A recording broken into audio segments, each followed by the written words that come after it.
প্রিয় শিক্ষার্থীরা, তোমাদেরকে অনেক ধন্যবাদ এবং অভিনন্দন। আমি মোহাম্মদ হাবিবুর রহমান। আমি একজন রসায়নের শিক্ষক এবং রাজশাহী কলেজের অধ্যক্ষ।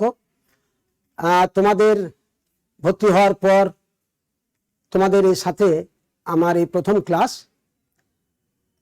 আজকে আমরা পড়ব যে 4th চ্যাপ্টারে অর্থাৎ 4র্থ অধ্যায়ের যে কেমিক্যাল চেঞ্জ অর্থাৎ রাসায়নিক পরিবর্তন, সেই অধ্যায়ের একটি ক্লাস হয়েছে। তোমরা গ্রিন যে কেমিস্ট্রি, সেই কেমিস্ট্রি তোমরা পড়েছো।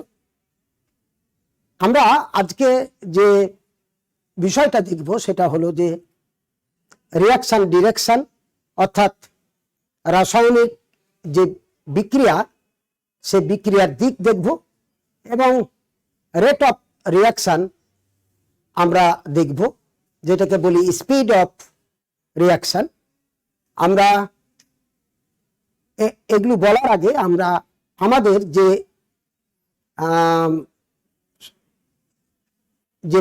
এই পরিমণ্ডলে আমাদের যে প্রতিনিয়তই যে ঘটনাগুলি ঘটছে আমরা যদি একটু লক্ষ্য করি, আমরা যদি পরিবর্তনটা লক্ষ্য করি, দেখো তুমি যখন পানিকে যখন তুমি মানে ফ্রিজিং এ নিয়ে যাচ্ছ তখন কি হয়ে যাচ্ছে, সেটা বরফ হয়ে যাচ্ছে। আবার বরফকে যখন তুমি তার অবস্থা পরিবর্তন করতে যাচ্ছ তখন তাকে একটা কন্ডিশন, কি কন্ডিশন, সত্যটা কি, যে তাপ যদি দিই আবার বরফটা আবার কিসে হবে, পানিতে পরিণত হবে। এটা আমরা রাসায়নিক পরিবর্তন, একটা ভৌত পরিবর্তন। তো আমরা আজকে আলোচনা করব আমাদের রাসায়নিক পরিবর্তন। ধরো যে একটি লৌহ যদি তুমি বাতাসে ফেলে রাখো, অনেক দিন তার মধ্যে অনেক দিন পর ধীরে ধীরে ধীরে ধীরে ধীরে ধীরে মরিচা পড়ে, তাহলে তুমি এটা দেখতে পাচ্ছ, এটা স্লো প্রসেস। অর্থাৎ এই বিক্রিয়াটা ঘটছে, আয়রনের উপর যে মরিচাটা পড়ছে বায়ুমণ্ডলের অর্থাৎ জলীয় বাষ্প এবং অক্সিজেন এর উপস্থিতিতে, এটা স্লো প্রসেস। আবার দেখো, আমি ধরো বাড়িতে যে গ্যাস আমরা মিথেন গ্যাস পোড়াচ্ছি বা কোন উড অর্থাৎ কাঠ যখন আমরা পোড়াচ্ছি, খুব র্যাপিডলি ঘটছে, অর্থাৎ এটাও একটি রাসায়নিক বিক্রিয়া। এই বিক্রিয়াটা খুব দ্রুত গতিতে ঘটছে, এগুলো আমরা অহরহ দেখছি। আবার কিছু বিক্রিয়া আছে আমরা দেখতে পাই যে তারা সম্পূর্ণভাবে শেষ হয় না। বর্তমানে ইন প্র্যাকটিক্যাল যে কোনো বিক্রিয়া কিন্তু অর্থাৎ বিক্রিয়ায় দুটো জিনিস, একটা রিয়াক্ট্যান্ট মানে বিক্রিয়ক, আর একটা হলো প্রোডাক্ট অর্থাৎ যেটাকে আমরা বলি উৎপাদ। এখন মনে করা হয় যে কোন রিয়াক্ট্যান্ট বিক্রিয়া করবে কি, রিয়াক্ট্যান্ট অর্থাৎ বিক্রিয়ক। মনে করা হয় যে বিক্রিয়ক সম্পূর্ণভাবে উৎপাদে পরিণত হয় না, এটি মনে করা হয়। এটি মনে করার অন্যতম কারণ হলো যে কিছু শর্তাধীনে বিক্রিয়াটা দ্বিমুখী আচরণ করে, অর্থাৎ conversion of reactants to product ও সাথে সাথে simultaneously conversion of product to কি রিয়াক্ট্যান্ট, অর্থাৎ বিক্রিয়ক উৎপাদে পরিণত হয় আবার উৎপাদ বিক্রিয়কে পরিণত হয়। এটিকে আমরা উভমুখী বিক্রিয়া বলি। আরেকটি দেখো, এমন কতগুলো বিক্রিয়া আছে যদি আমরা অবস্থার পরিবর্তন করি, অর্থাৎ বাহ্যিক অবস্থার পরিবর্তন কোনো শর্ত আরোপ করি। ধরো আমি পটাশিয়াম ক্লোরেট, একে যদি আমরা তাপ দিই তাহলে তোমরা নিজেই জানো যে পটাশিয়াম ক্লোরাইড আর অক্সিজেন হবে। এই অক্সিজেন কিন্তু গ্যাস। এই বিক্রিয়ার স্থল থেকে উৎপাদের যে কোনো একটিকে যদি আমি অপসারণ করে দিই, অর্থাৎ অক্সিজেন গ্যাস হিসেবে চলে গেল, তখন আর বিক্রিয়াটা কিন্তু আর এদিকে অর্থাৎ পুনরায় বিক্রিয়কে পরিণত করার আর সুযোগ ঘটে না। তোমরা বহু পরিচিত বিক্রিয়া দেখেছো, যে ধরো সালফিউরিক অ্যাসিড যোগ জিঙ্ক, তোমরা 9-10 এই বিক্রিয়াটা দেখেছো যে জিঙ্ক কি হয়, জিঙ্ক সালফেট যোগ হাইড্রোজেন।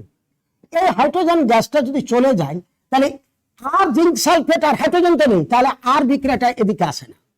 আবার ক্যালসিয়াম কার্বনেটকে যদি তাপ দেয়, আমরা লাইমস্টোন, ক্যালসিয়াম অক্সাইড যোগ কার্বন ডাই অক্সাইড, এই কার্বন ডাই অক্সাইড এভাপোরেট হয়ে যায়, এভাপোরেট মানে বাষ্পীভূত হয়ে যায়, তখন আর কিন্তু এই বিক্রিয়াটা তখন আর এদিকে আসে না। এই কতগুলো বিক্রিয়া আছে যে বিক্রিয়াগুলো একমুখী, আবার কতগুলো বিক্রিয়া আছে এটাকে উভমুখী। তাহলে আজকে যে আমরা এখন দেখব সেটি হলো যে বিক্রিয়া ঘটার দুটি দিক আছে। একটি হলো ইরিভার্সিবল প্রসেস, অর্থাৎ একমুখী বিক্রিয়া, যেটাকে বলি আমরা ইরিভার্সিবল, অর্থাৎ এটাকে ইরিভার্সিবল রিঅ্যাকশন, অর্থাৎ একমুখী বিক্রিয়া।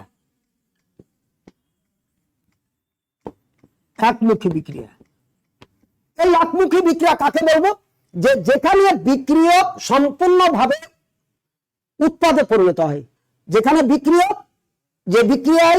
বিক্রিয়ক সম্পূর্ণভাবে উৎপাদে পরিণত হয় তাকে বলবো আমরা একমুখী বিক্রিয়া। এই বিক্রিয়াটা কি হয়? বিক্রিয়ার যে স্থল, আমি একটি তোমাদেরকে প্র্যাকটিক্যালি দেখাই। আমি এখানে একটি বিক্রিয়ক নিলাম,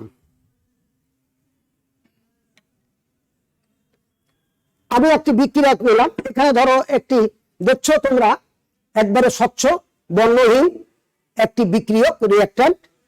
আরেকটি আমি বিক্রিয়ক এখানে দিচ্ছি,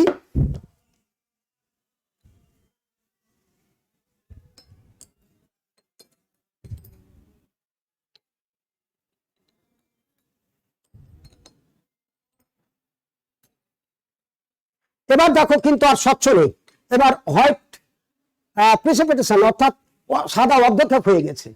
তাহলে দেখো এখানে ঘটনাটা ঘটলো কি, যে দুটি বিক্রিয়ক বিক্রিয়া করে অর্ধক্ষেপ সৃষ্টি করলো, একটি হোয়াইট পিপিটি যেটা বলি প্রেসিপিটেশন তৈরি করলো, অর্থাৎ সাদা অর্ধক্ষেপ তৈরি হলো।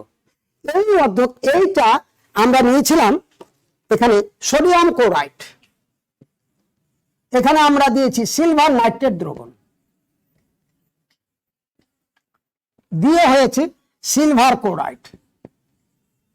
সিলভার এই যে অর্ধক্ষেপের চিহ্নকে আমরা এইভাবে দিই, এটারই সাদা অর্ধক্ষেপ হয়ে গেছে, যোগ সোডিয়াম নাইট্রেট। এই বিক্রিয়াটা আর এদিকে আসবে না, মানে আর ব্যাকে আসবে না, তার কারণ এটা অর্ধক্ষেপ সৃষ্টি হয়ে গেছে। এই সোডিয়াম নাইট্রেট কখনো সিলভার ক্লোরাইড এই সাদা অর্ধক্ষেপের সাথে আর বিক্রিয়া করবে না, তখন আর বিক্রিয়াটা ব্যাকে আসবে না, অর্থাৎ পিছন দিকে হবে না। এটাকে তখন আমরা বলবো একমুখী বিক্রিয়া। তাহলে একমুখী বিক্রিয়া তখনই কল্পনা করা যাবে যদি কোনো বিক্রিয়ায় অর্ধক্ষেপ সৃষ্টি হয়, যদি কোনো বিক্রিয়ায় ধরো জিঙ্ক কার্বনেটকে তুমি ক্যালসিয়াম কার্বনেটকে তুমি উত্তপ্ত করছো, দিয়ে ক্যালসিয়াম অক্সাইড যোগ হলো কার্বন ডাই অক্সাইড। তাহলে এই যে দেখো এখানে কি সৃষ্টি হচ্ছে? গ্যাস সৃষ্টি হচ্ছে। যদি কোনো বিক্রিয়ায়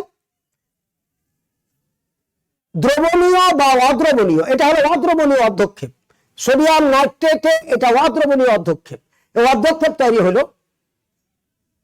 যদি আংশিক দ্রবণীয় বা অদ্রবণীয় অথবা কোনো গ্যাস সৃষ্টি হয়, তখন আমরা বলবো যে এই বিক্রিয়াটা আর পশ্চাৎমুখী হবে না। তখন আমরা বলবো যে এখানে সোডিয়াম ক্লোরাইড আর সিলভার নাইট্রেট 100% বিক্রিয়া করে এই সাদা অর্ধক্ষেপ তৈরি করেছে, সিলভার ক্লোরাইডের সাদা অর্ধক্ষেপ আর সোডিয়াম নাইট্রেট। এই যে তখন বিক্রিয়াটিকে আমরা একমুখী বলি আমরা বিক্রিয়াটা। তাহলে কোনো বিক্রিয়াকে একমুখী করার উপায়টা হলো তোমাকে হয় অর্ধক্ষেপ সৃষ্টি করতে হবে, ওই অর্ধক্ষেপটা ওই আরেকটা যে উৎপাদ আছে এই উৎপাদে এটা অদ্রবণীয়, মানে এটার সাথে আর এটা বিক্রিয়া করবে না, অথবা গ্যাস আকারে সরিয়ে যেতে হবে, অথবা আয়ন আকারে থাকবে। সর্বোপরি এই বিক্রিয়াটাকে আমরা যদি খোলা পাত্রে ঘটাই তাহলে এই ঘটনাটা ঘটবে, কার্বন ডাই অক্সাইড এসকেপ করবে, মানে এখান থেকে সরে যাবে, এক্সিট হবে, আর ক্যালসিয়াম অক্সাইড পাত্রে পড়ে থাকবে। তাহলে একটি বিক্রিয়ার, উভমুখী বিক্রিয়ার অন্যতম আরেকটি শর্ত আছে যে এটি খোলা পাত্রে, ওপেন ভেসেলে এই বিক্রিয়াটা হতে হবে। আর কি আরেকটা কি বললাম, ওপেন ভেসেলে যখন হবে তখন কি হবে, যেগুলো এভাপোরেট অর্থাৎ বাষ্পীয় যেগুলো পদার্থ, সেই পদার্থগুলি চলে যাবে। আর আমরা এটাও খোলা পাত্র, কিন্তু এটা কিন্তু এভাপোরেট হচ্ছে না, মানে বাষ্পীভূত হচ্ছে না, অর্ধক্ষেপ আকারে থাকছে। এই অর্ধক্ষেপটা অদ্রবণীয় অর্ধক্ষেপ এই সোডিয়াম নাইট্রেটে। তাহলে সোডিয়াম নাইট্রেট কখনো সিলভার ক্লোরাইডের সাথে বিক্রিয়া করে আবার এটা হবে না। তাহলে আমরা বললাম একমুখী বিক্রিয়া, তাহলে বিক্রিয়ার দিক দুটো, একটা একমুখী একটা উভমুখী। তো একমুখী কাকে বললাম, যে বিক্রিয়ায় সম্পূর্ণভাবে বিক্রিয়ক উৎপাদে পরিণত হয় সেই বিক্রিয়াকে বললাম আমরা একমুখী বিক্রিয়া। একমুখী বিক্রিয়া সম্পূর্ণ করার উপায়টা কি? একমুখী বিক্রিয়া সম্পূর্ণ করার উপায় হলো যে আইদার তোমাকে আংশিক দ্রবণীয় এবং অথবা সম্পূর্ণ দ্রবণীয় একটি পদার্থ সৃষ্টি করতে হবে। এটা হলো এই যে সোডিয়াম নাইট্রেট না সিলভার ক্লোরাইড সম্পূর্ণ অদ্রবণীয় সোডিয়াম নাইট্রেটে। দুই, আমরা গ্যাসীয় উৎপাদ তৈরি করতে হবে। যে গ্যাসীয় উৎপাদ, এই যে উৎপাদ, এটা কিন্তু সলিড। যে কোনো একটি উৎপাদের তিনটা উৎপন্ন হতে পারে। যে কোনো একটিকে যদি আমি এভাপোরেট করতে দিই, মানে এসকেপ করে দিই, মানে এক্সিট করে দিই, তাহলে কিন্তু আর বিক্রিয়ক আর তৈরি হবে না উৎপাদের দ্বারা। আমরা একমুখী বিক্রিয়ার কথাটা আমরা জানলাম। আমরা আরেকটা দেখো,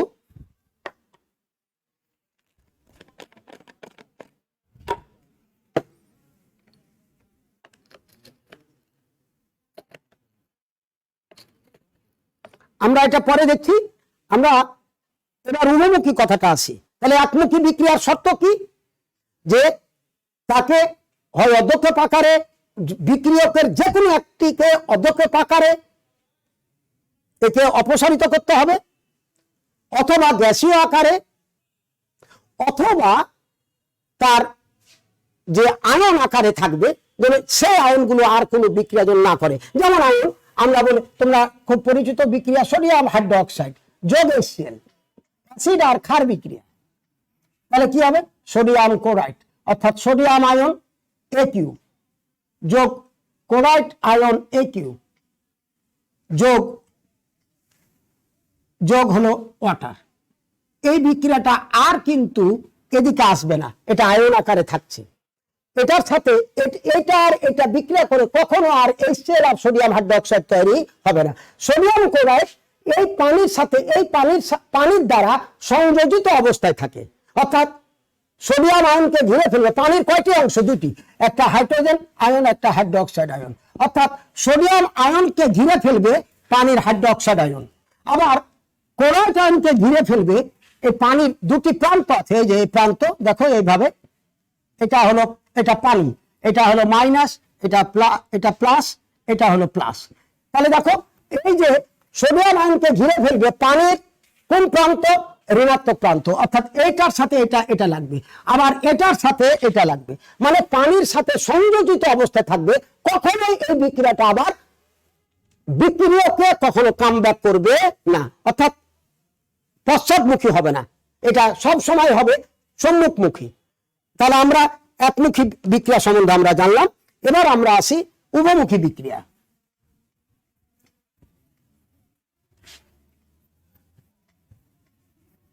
আগে মনে করা হতো যে সকল বিক্রিয়ায় বিক্রিয়ক 100% উৎপাদে পরিণত হয়, এটি মনে করা হতো। কিন্তু 1801 সালে বার্থলেট তিনি প্রথমে এই বিক্রিয়ার উভমুখিতা তিনি লক্ষ্য করেন। এটা লক্ষ্য করেন তিনি যে এই বিক্রিয়ার মাধ্যমে, অর্থাৎ সোডিয়াম ক্লোরাইড যোগ হলো ক্যালসিয়াম কার্বনেট দিয়ে বিক্রিয়া করে হয় ক্যালসিয়াম ক্লোরাইড যোগ হলো সোডিয়াম কার্বনেট। এই বিক্রিয়াটা দেখো আগে মনে এটা এই যে বার্থলেট এই বিক্রিয়াটা পর্যবেক্ষণ করেন। এটি হলো একটি ন্যাট্রন একটি আমাদের যে ইজিপ্টে যে সমুদ্রের উপকূলে এলাকায় এই বিক্রিয়াটা ঘটে থাকে। কেন? ওখানে লবণের পরিমাণ বেশি থাকে। Salt lake, sodium chloride, limestone চুনাপাথর, সোডিয়াম কার্বনেট আর কি ক্যালসিয়াম ক্লোরাইড। এই বিক্রিয়াটা আবার উভমুখী হয়েছে। এই কারণে এই বিক্রিয়াটা আবার এরকম উভমুখী হওয়ার কারণটা কি, যে সোডিয়াম কার্বনেট যোগ ক্যালসিয়াম ক্লোরাইড যোগ হলো সোডিয়াম ক্লোরাইড যোগ হলো ক্যালসিয়াম কার্বনেট। এখন এই যে এই বিক্রিয়াটা উভমুখী হওয়ার কারণটা হয়েছিল যে সল্ট লেকে অর্থাৎ যে লেকটায় অধিক পরিমাণ সোডিয়াম ক্লোরাইডের উপস্থিতি। এখন যদি এখানে সোডিয়াম ক্লোরাইড যেটা আছে, এখন বাইর থেকে সল্ট লেকে সোডিয়াম ক্লোরাইডের পরিমাণ বেশি থাকে, এখানে যদি অধিক পরিমাণ বাইর থেকে যদি সোডিয়াম ক্লোরাইড যোগ করি তাহলে বিক্রিয়াটা তখন এদিকে হয়ে যাবে। তখন এই উভমুখী, এটাকে ডবল অ্যারো, এটাকে বলা হয় ডবল অ্যারো, আর এটাকে বলা হয় সিঙ্গেল অ্যারো। একমুখীকে আমরা চিহ্নিত করব সিঙ্গেল অ্যারো, আর উভমুখীকে আমরা, তাহলে এই বিক্রিয়াটা এই ছিল। এখন কেন এটা উভমুখী হলো? যে সল্ট লেকে সল্ট অধিক পরিমাণ থাকে। এই বিক্রিয়াটা হয়ে মনে করো এই সল্ট লেকের কোন ধারে উৎপন্ন হলো। এখন আবার ওই সমুদ্রের পানিতে তো সোডিয়াম ক্লোরাইডের মাত্রা বেশি থাকে। যখন সোডিয়াম ক্লোরাইডের মাত্রা বেশি হয়, এখানে যদি সোডিয়াম ক্লোরাইড যুক্ত হয় তাহলে এই ঘনমাত্রাটা সোডিয়াম ক্লোরাইডের বেশি হবে, ফলে বিক্রিয়াটা তখন এদিকে চলে আসবে, এদিকে হবে। এটা প্রথম লক্ষ্য করলে বিজ্ঞানী বার্থলেট এই 1801 সাল। এরপরে অনেক বিজ্ঞানী এই এই উভমুখীর মানে কোয়ান্টিফাই করেছে, মানে এটাকে বলবো যে পরিমাণগতভাবে এই বিক্রিয়ার উভমুখিতা ব্যাখ্যা করেছেন। সেটি আমরা পরে আসব, আমরা যখন ল অফ মাস অ্যাকশন অর্থাৎ ভর ক্রিয়া সূত্র যখন পড়ব। এবার আসি আমরা যে উভমুখী বলছিলাম, যে উভমুখী বিক্রিয়া কাকে বলবো? যে বলবো যে reversible reaction is a reaction in which conversion মানে কি, কনভার্সন টু প্রোডাক্ট or তাহলে রিয়াক্ট্যান্ট মানে বিক্রিয়ক উৎপাদে পরিণত হবে, মানে প্রোডাক্টে পরিণত হবে। আবার প্রোডাক্ট আবার কনভার্সন অফ প্রোডাক্ট টু কোথায়, রিয়াক্ট্যান্ট। তাহলে এটাকে আমরা তখন বলবো এইরকম, অর্থাৎ এ প্লাস বি আমরা সি প্লাস ডি, অর্থাৎ এ এবং বি বিক্রিয়া করে সি এবং ডি উৎপাদ তৈরি করছে সিমালটেনিয়াসলি, মানে একই সাথে সি আর ডি আবার বিক্রিয়া করে আবার এ আর বি তৈরি করছে। এই বিক্রিয়াটাকে তখন আমরা বলবো উভমুখী বিক্রিয়া। অর্থাৎ উভমুখী বিক্রিয়া সিমালটেনিয়াসলি মানে একই সাথে, অর্থাৎ যুগপৎ ভাবে সম্মুখ দিকেও ঘটে আবার পশ্চাৎ দিকেও ঘটে। তাহলে যে বিক্রিয়া সম্মুখ দিকেও ঘটে আবার পাশাপাশি পশ্চাৎমুখী হয়, অর্থাৎ এটাকে বলবো ফরওয়ার্ড রিয়াকশন, এটাকে বলবো ব্যাকওয়ার্ড রিয়াকশন। অর্থাৎ যে বিক্রিয়া সম্মুখ এবং পশ্চাৎ উভয় দিকে ঘটে একই সাথে, সেই বিক্রিয়াকে বলবো উভমুখী বিক্রিয়া। তাহলে এটা থেকে এটা বিক্রিয়া করে সি আর ডি তৈরি করছে, আবার সি আর ডি তৈরি করে এ আর বি তৈরি। তাহলে এই বিক্রিয়ার বৈশিষ্ট্যটা কি? এই বিক্রিয়ার বৈশিষ্ট্য হলো যে কখনো বিক্রিয়া কখনো সম্পূর্ণভাবে শেষ হবে না, চলতেই থাকবে। চলতে চলতে এক সময় নির্দিষ্ট শর্ত তাপমাত্রা, চাপ, ঘনমাত্রা নির্দিষ্ট শর্তে এই বিক্রিয়াটা ইকুইলিব্রিয়াম স্টেট অর্থাৎ সাম্য অবস্থায় উপনীত হবে। আমরা এটা তো আমরা নিউমেরিক্যালি দেখলাম। আমরা এখন ইন জেনারেল না দেখে আমরা একটা বিক্রিয়া আমরা দেখি, খুব, ধরো হাইড্রোজেন যোগ আয়োডিন, নিশ্চয় তোমরা নাম জানো যে এই বিক্রিয়াটা তৈরি করে HI তৈরি করে 2HI। ধরো এরকম আমরা একমুখী চিহ্ন দিলাম, হাইড্রোজেন এবং আয়োডিনকে একটা পাত্রে নিলাম, একটা ক্লোজ ভেসেলে নিলাম, হাইড্রোজেন এবং আয়োডিনকে একটা ক্লোজ ভেসেল মানে কি আবদ্ধ পাত্রে নিলাম, দিয়ে এখানে তাকে হিট করছি।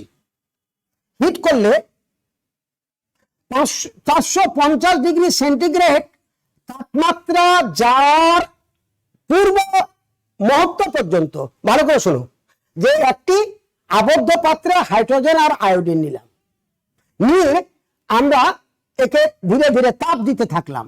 তাহলে তাপ দিতে থাকলে হাইড্রোজেন আর আয়োডিন বিক্রিয়া করে HI তৈরি হতে হবে। যতই তাপ দিব তত HI তৈরি হতে থাকবে। এই তৈরি হতে হতে হতে হতে এমন এক সময় আসবে, অর্থাৎ 450 ডিগ্রি সেন্টিগ্রেড তাপমাত্রা যাওয়ার আগ মুহূর্ত HI তৈরি হতে থাকবে। আবার 450 ডিগ্রি সেন্টিগ্রেড তাপমাত্রার পরে আবার HI ভেঙে আবার হাইড্রোজেন আর আয়োডিন হবে। অর্থাৎ এই যে 450 ডিগ্রি সেন্টিগ্রেড তাপমাত্রায় এবং নির্দিষ্ট চাপে এবং নির্দিষ্ট ঘনমাত্রায় হাইড্রোজেন আর আয়োডিন বিক্রিয়া করে HI তৈরি করবে, আবার HI ভেঙে হাইড্রোজেন আয়োডাইড ভেঙে আবার হাইড্রোজেন আর আয়োডিন তৈরি করবে। আমি কথাটা আবার রিপিট করি, যে একটি আবদ্ধ পাত্রে হাইড্রোজেন আর আয়োডিন নিলাম, এখানে একটা কি একটা ক্লোজ ভেসেল আবদ্ধ পাত্রে, উভমুখী বিক্রিয়া আবদ্ধ পাত্র হতে পারে আবার খোলা পাত্র হতে পারে, এটা বিক্রিয়ার ধরনের উপর নির্ভর করবে যে কোন বিক্রিয়া আমি ঘটাচ্ছি। তো 450 ডিগ্রি সেন্টিগ্রেড তাপমাত্রায় আমরা এই হাইড্রোজেন না এখন তাপ দেওয়া শুরু করলাম, দেওয়া মাত্র তার 450 ডিগ্রি হবে না, ধীরে ধীরে তাপ দিচ্ছি এই বিক্রিয়া অর্থাৎ সম্মুখ বিক্রিয়া চলছে। সম্মুখ বিক্রিয়ার কে উৎপাদ? HI উৎপাদ, বিক্রিয়ককে হাইড্রোজেন এবং আয়োডিন। এই 450 ডিগ্রি সেন্টিগ্রেডের আগ মুহূর্ত পৌঁছে যাওয়ার আগ মুহূর্ত এই সম্মুখ বিক্রিয়া কিন্তু চলতে থাকবে। এবার 450 ডিগ্রি সেন্টিগ্রেড তাপমাত্রার পরে অর্থাৎ যখন পৌঁছে গেল তখন বিক্রিয়াটা কিন্তু তার উভমুখিতা আচরণ করবে, তখন HI ভেঙে হাইড্রোজেন আর আয়োডিন হবে।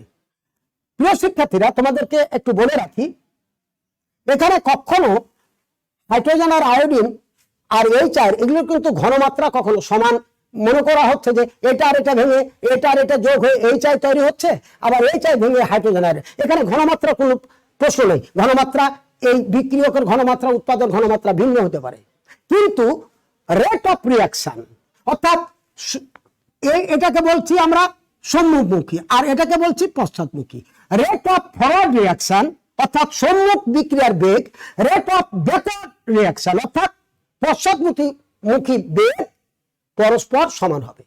তাহলে যে বিক্রিয়া সম্মুখ এবং পশ্চাৎ দিক উভয় দিকে ঘটে সেই বিক্রিয়াকে বলবো আমরা উভমুখী বিক্রিয়া। উভমুখী বিক্রিয়া সাধারণত ক্লোজ ভেসেলে অর্থাৎ আবদ্ধ পাত্রে সংগঠিত হয় নির্দিষ্ট শর্তাধীনে। অর্থাৎ একমুখী বিক্রিয়া, এই বিক্রিয়াটাকে যদি আমরা ওপেন ভেসেলে ঘটে তাহলে HI এখান থেকে চলে যেত, তাহলে আর হাইড্রোজেন আর আয়োডিন পেতাম না। তাহলে এটা ক্লোজ ভেসেলে আমরা তৈরি করলাম। তাহলে এই বিক্রিয়াটা সম্মুখ দিকে ঘটছে অর্থাৎ হাইড্রোজেন আর আয়োডিন মিলে HI তৈরি করছে, আবার হাইড্রোজেন আয়োডাইড ভেঙে আবার হাইড্রোজেন আর আয়োডিন। কখন? নির্দিষ্ট শর্ত। নির্দিষ্ট শর্ত কি? নির্দিষ্ট তাপমাত্রা আছে, চাপ আছে, ঘনমাত্রা। তো নির্দিষ্ট তাপমাত্রা কি? যে বিক্রিয়াটাকে যখন হাইড্রোজেন আর আয়োডিনকে যখন আমি ক্লোজ ভেসেলে নিচ্ছি, দিয়ে তাপ দেওয়া শুরু করছি, হাইড্রোজেন আর আয়োডিন বিক্রিয়া করছে, HI তৈরি করছে। এই বিক্রিয়াটা সম্মুখ বিক্রিয়াটা চলতে থাকবে। চলতে 450 ডিগ্রি সেন্টিগ্রেড তাপমাত্রা যাওয়ার আগ পর্যন্ত এই বিক্রিয়াটা চলতে থাকবে। আবার 450 ডিগ্রি সেন্টিগ্রেড তাপমাত্রা যখন রিচ হলো, মানে যখন উপনীত হলাম, তখন এই বিক্রিয়াটা তখন আবার পশ্চাৎমুখী হবে। এই অবস্থায় বিক্রিয়াটা উভমুখী আচরণ করে, অর্থাৎ সম্মুখ দিকে ঘটে, পশ্চাৎ দিকে ঘটে, এবং একটি নির্দিষ্ট সময়ের পর এই শর্তাধীনে নির্দিষ্ট তাপমাত্রা, নির্দিষ্ট চাপ, নির্দিষ্ট ঘনমাত্রায় এই বিক্রিয়াটা একটি সাম্য অবস্থায় উপনীত হয়। কখন কি সাম্য অবস্থায় উপনীত হয় কাকে বুঝবো? এটা এক্সপেরিমেন্টালি অর্থাৎ পরীক্ষামূলকভাবে এটি পরীক্ষা করা হয় যে এই বিক্রিয়ায় rate of forward reaction and rate of backward reaction will be the same. মানে সম্মুখ বিক্রিয়ার বেগ আর পশ্চাৎমুখী বিক্রিয়ার বেগটা কি হবে? সমান হবে। তাহলে উভয়মুখী বিক্রিয়ার শর্ত কি? যে একটি একমুখী বিক্রিয়া আমরা যদি কিছু নির্দিষ্ট শর্ত আমরা আরোপ করি, সে শর্ত যদি আমি বললাম, তাহলে একমুখী বিক্রিয়া উভয়মুখী বিক্রিয়ায় পরিণত হবে। আর কি? বিক্রিয়াটা কখনো সম্পূর্ণভাবে শেষ হবে না, তোমার চলতেই থাকবে অনাদিকাল পর্যন্ত। আর কি? যে রেট অফ মানে সম্মুখ বিক্রিয়ার বেগ আর ব্যাকওয়ার্ড অর্থাৎ rate of forward reaction and rate of backward reaction will be the same. অর্থাৎ সম্মুখ বিক্রিয়ার বেগ আর পশ্চাৎমুখী বিক্রিয়ার বেগটা কি হবে? সমান হবে।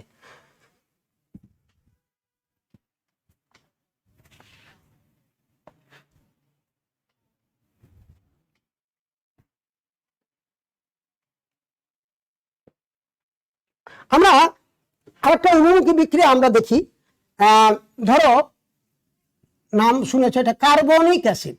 কি অ্যাসিড? কার্বনিক অ্যাসিড, একটা দুর্বল অ্যাসিড।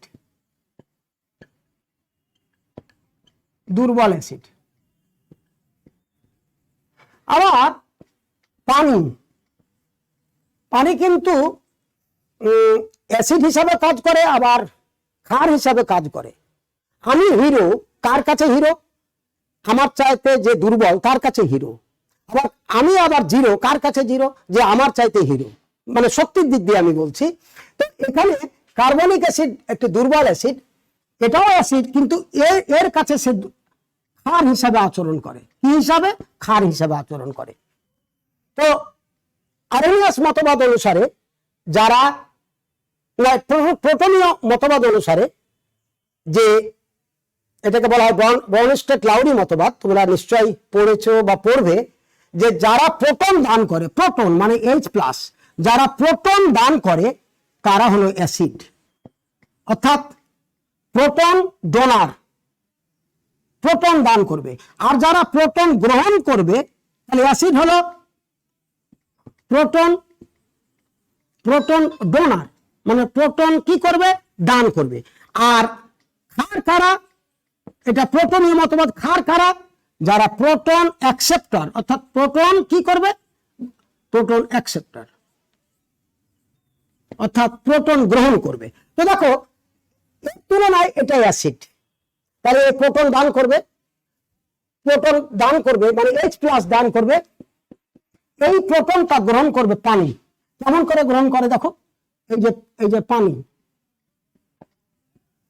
এটা প্লাস, এটা প্লাস, এটা মাইনাস।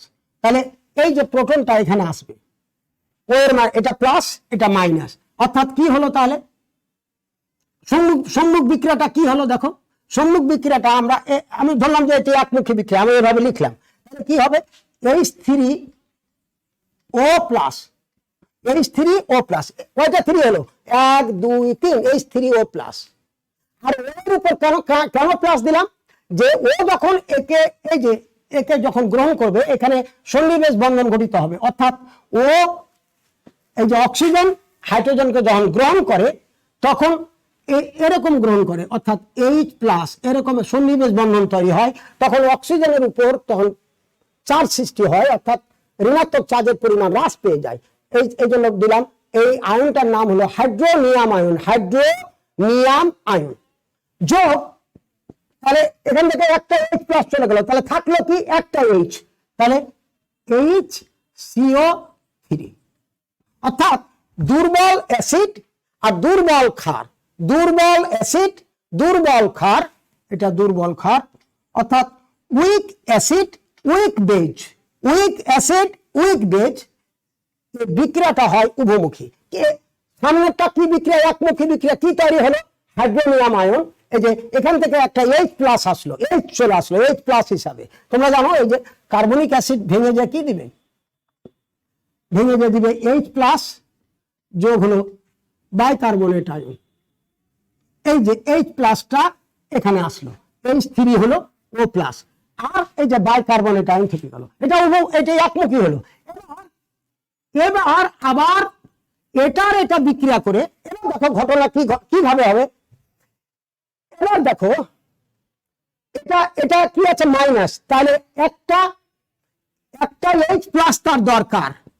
এই তখন বলে যে আমি তোমাকে একটা H প্লাস দিয়ে দিচ্ছি, মানে হাইড্রোজেন দিয়ে দিচ্ছি। তাহলে কি হলো, এখান থেকে H যদি একটা আসে তাহলে কি হবে, কার্বনিক অ্যাসিড। এই যে কার্বনিক অ্যাসিড, এখান থেকে H একটা চলে আসলো, তাহলে কি হয়ে গেল আবার পানি। তখন আর ও এর উপর প্লাস থাকবে না, তখন আবার এই ব্যাকওয়ার্ড রিঅ্যাকশন ঘটবে।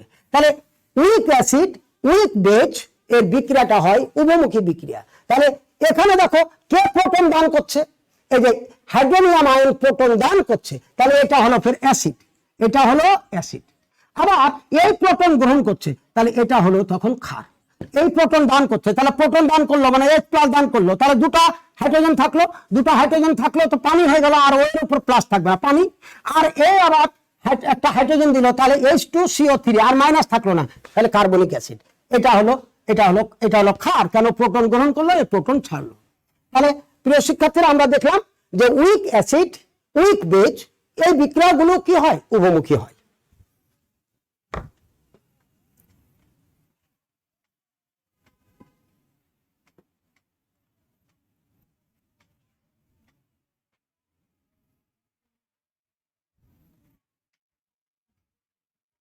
আমরা একটি উভমুখী বিক্রিয়ার আরেকটি একটু উদাহরণ আমরা দেই, খেয়াল করো। এটি একটি দেখো একটা সাবস্টেন্স, সেখানে আমরা পানি দিলাম, দিয়ে এটাকে সলিউশনে নিয়ে যাচ্ছি। এটা সলিউশন আমরা করছি।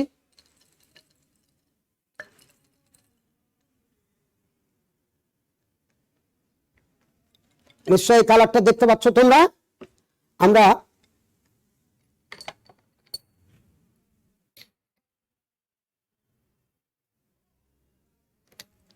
এই কালারটা তোমরা দেখতে পাচ্ছ, এই কালারে আমি হাইড্রোক্লোরিক অ্যাসিড দিলাম।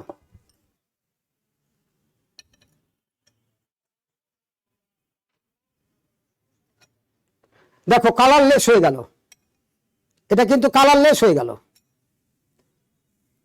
আবার এই যে তুমি এই যে এটা কি হয়ে গেল, কালারলেস হয়ে গেল। এই বিক্রিয়াটা আমরা নিকেল ক্লোরাইডের সাথে আমরা HCl দিয়েছিলাম, HCl দেওয়ার ফলে কালারলেস হয়ে গেল।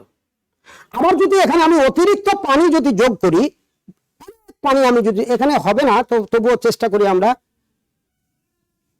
আমরা আর একটু বেশি পানি লাগবে আমাদের এখানে। নিকেল ক্লোরাইড নেন কি নিয়ে আসছে, হ্যাঁ নিকেল ক্লোরাইড। আমরা এটাকে আর একটা তিনি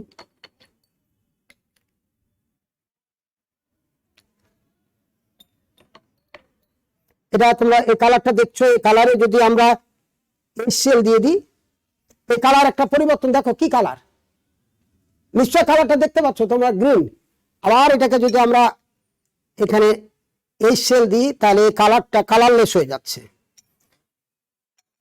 হাইড্রোক্লোরিক অ্যাসিডটা ভালো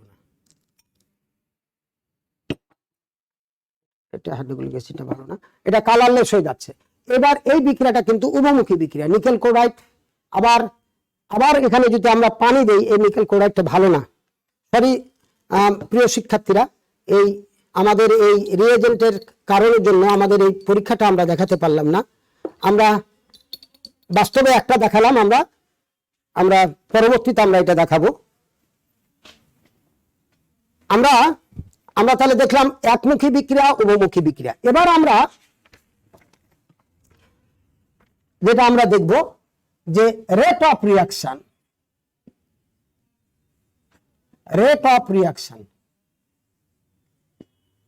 রেট বা আমরা বলবো যে স্পিড অফ রিঅ্যাকশন, বাংলা হলো বিক্রিয়ার হার,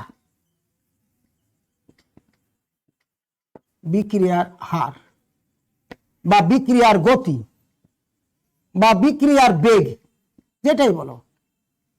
দেখো একটু আগে আমি শুরু করেছিলাম এইভাবে যে আমরা যদি কোনো আয়রন ফেলে রাখি, আয়রনের একটা খণ্ড আমরা যদি ফেলে রাখি, তাহলে দেখবো যে ধীরে ধীরে তার উপর মরিচা পড়ছে। একদিনই কিন্তু মরিচা পড়ে না, ইট উইল টেক টাইম, এটি সময় নেয়। তাহলে আমরা বলবো যে এই বিক্রিয়াটা কি ঘটছে, ধীরে ধীরে ঘটছে। একটু আগে বললাম যে আমরা উড কাঠ যদি আমরা জ্বালিয়ে দিই সাথে সাথে জ্বলে, এটাকে বলবো এর স্পিড বেশি, অর্থাৎ তার রেট অফ রিয়াকশন, বিক্রিয়ার হারটা বেশি।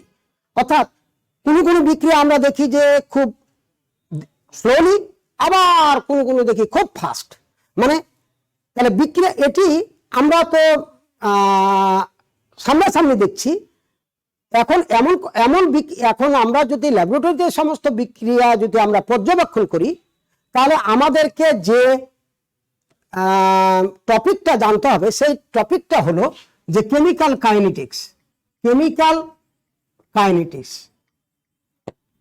অর্থাৎ এটাকে বলবো রাসায়নিক গতিবিদ্যা। রাসায়নিক গতিবিদ্যা, গতিবিদ্যা অর্থাৎ এই যে একটা রসায়নের যে শাখায় বিক্রিয়ার গতি নিয়ে আলোচনা করা হয়, গতি নির্ধারণ করা হয়, স্পিড নির্ধারণ করা হয়, রেট অফ রিয়াকশন নির্ধারণ করা হয়। আমরা অহরহ যে বিক্রিয়াগুলো ঘটাচ্ছি, প্রত্যেকটা বিক্রিয়ার হার বা বিক্রিয়ার গতি বা বেগ নির্ণয় করা যায়। আমরা ডেফিনিশনটা দেখবো যে what is rate of reaction. আমি এভাবে শুরু করি, আমার রেট অফ ওয়াকিং মানে হাঁটার যে আমার যে হার, ধরো আমি এভাবে হাঁটছি, আমি 20 সেকেন্ডে আমি ধাপ ফেলছি, ধরো 40 ধাপ আমি ফেলছি। এইভাবে আমি 20 সেকেন্ডে 40 ধাপ ফেলছি। তাহলে 1 সেকেন্ডে আমরা এক সেকেন্ডে আমি কত খেলবো? তাহলে 40 ভাগ 20 অর্থাৎ 2। তাহলে 2 ধাপ, এটাই আমার রেট অফ ওয়াকিং মানে হাঁটার হার। অর্থাৎ 20 সেকেন্ডে আমি ধাপ ফেলছি 40টা। তাহলে একক সময়ে ইউনিট টাইমে আমরা ফেলবো কত? আমার 2। তাহলে এটা আমার রেট অফ ওয়াকিং। অর্থাৎ প্রতি সেকেন্ডে, প্রতি একক সময়ে আমার ধাপ হচ্ছে দুইটি। অর্থাৎ যে কোনো জিনিসের হার বা গতি বা বেগ যদি তুমি নির্ণয় করতে চাও, তাহলে এটা ইউনিট টাইম অর্থাৎ একক সময়ে। তো একক সময়ে নিশ্চয় তোমরা ইউপ্যাক বলে নাম শুনেছো, international union of pure and applied chemistry একটা সংস্থা। এই সংস্থা টাইমটাকে সেকেন্ডে রূপান্তরিত করতে বলা হয়েছে এই সংস্থার নিয়ম অনুযায়ী। তাহলে একক সময় যখন আসবে তখন আমরা এটাকে সেকেন্ডে রূপান্তরিত করব। একক সময়ে আমরা বিক্রিয়ার হারটা আমরা বিবেচনা করব। সেটা আমরা একটু উদাহরণ দিয়ে আমরা যাই। যে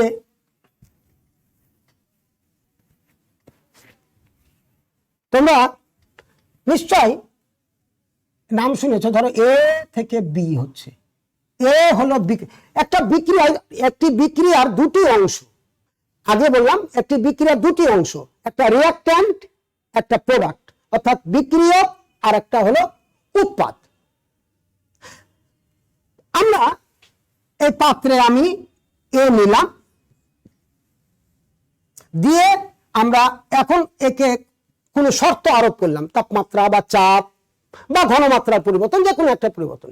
বলো এই বিক্রিয়াটা যখন শুরু হবে, তখন আমি যখন হাঁটবো তখন দেখা যাবে যে প্রথম আধা ঘন্টা আমি খুব জোরে জোরে হাঁটছি, তারপরে বা কেউ যদি দৌড়ায় প্রথমে খুব জোরে দৌড়ায়, তারপর যত সময় অতিবাহিত হয়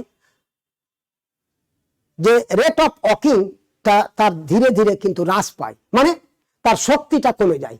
এই বিক্রিয়াটা যখন শুরু হবে তখন খুব জোরে সোরে শুরু হয়, অর্থাৎ সম্মুখ বিক্রিয়ার বেগটা বেশি হয়, অর্থাৎ উৎপাদ গঠনের হারটা বেশি হয়। অর্থাৎ এর যে ঘনমাত্রা আছে, ঘনমাত্রাটা দ্রুত হ্রাস পায়। অর্থাৎ ডিসঅ্যাপিয়ারিং মানে কি, এটা তাড়াতাড়ি অদৃশ্য হয়, অর্থাৎ সম্মুখ বিক্রিয়াটা খুব দ্রুত ঘটে। আবার যখন তাহলে সময় যত অতিবাহিত হবে বিক্রিয়ক এর ঘনমাত্রা তত হ্রাস পাবে, সময় যত বেশি হবে।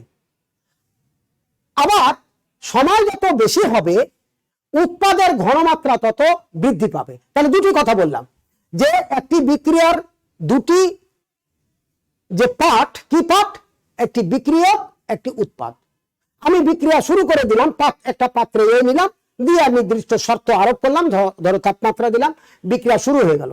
তাহলে বিক্রিয়কের ঘনমাত্রা এখন পরিবর্তন হবে, পরিবর্তন দ্রুত হবে এবং যত সময় অতিবাহিত হবে এর ঘনমাত্রা, বিক্রিয়কের ঘনমাত্রা কমতে থাকবে এবং সময় যত অতিবাহিত হবে বি এর ঘনমাত্রা অর্থাৎ উৎপাদের ঘনমাত্রা তত বৃদ্ধি পাবে। তাহলে আমরা শিখলাম কি, যে কোনো একটি বিক্রিয়ায় বিক্রিয়কের ঘনমাত্রা কি পায়, হ্রাস পায়, আর উৎপাদের ঘনমাত্রা বৃদ্ধি পায়। অর্থাৎ এ যত ডিসঅ্যাপিয়ারিং হবে বি তত অ্যাপিয়ারিং হবে, অ্যাপিয়ারেন্স হবে। তাহলে এইটা এই বিক্রিয়া চলতে থাকবে। তাহলে ধরলাম, ধরো একটি, তাহলে বিক্রিয়কের ঘনমাত্রা কি পেল, বিক্রিয়কের ঘনমাত্রা সময়ের সাথে সাথে কি পায়, বিক্রিয়কের ঘনমাত্রা হ্রাস পায় সময় অতিবাহিত হওয়ার সাথে। এটা সময়ের সাথে আমরা বলছি, সময় অতিবাহিত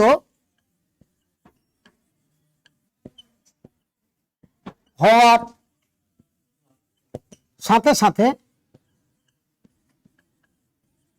তাহলে সময় অতিবাহিত হওয়ার সাথে সাথে দুটো ঘটনা ঘটে, বিক্রিয়ার ঘনমাত্রা হ্রাস পায় আবার উৎপাদের